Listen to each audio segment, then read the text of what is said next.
Did you know if you lined up 100 students in your hallway, that 33 of your students feel like they don't belong or they feel like they're not a part of the school community? Can you say, Houston, we got problems? But the question is, why? And the better question is, what can we do about it? Let's talk about it.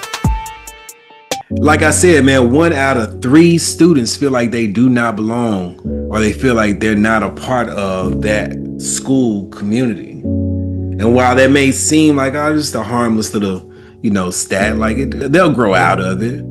Did you know you can take that same 100 students that are lined up in the hallway and 40 to 60 of those students have shown signs of disengagement? Meaning, man, maybe they're bored. They may have personal difficulties. They may feel inadequate. Or the curriculum may not be challenging enough, or it may be too challenging. Either way, they're finding the need to disengage. Maybe the disengagement comes from a lack of belonging or a sense of not belonging. Something to think about. I love what Stephen Covey said. He said that we must first seek to understand, then to be understood. Too many of us, as the adults, we're assuming that we know when in fact we really don't know.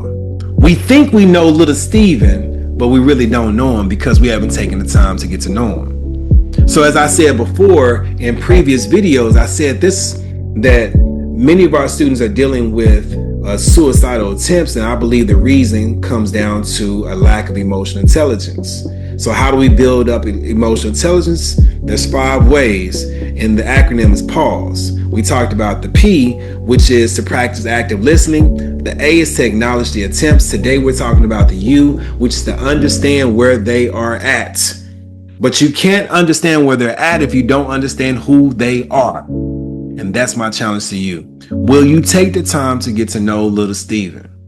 Not know what his grades are and what assignments are missing, what assignments are failing, or to know how many absences and tardies he has. That's okay. But what's most important is knowing who he is. What are his tendencies? What is his personality? What are his preferences when it comes to communication? How does he prefer that you actually come at him in order to get the best out of him? How does he prefer to be challenged, right? How does he prefer to be held accountable?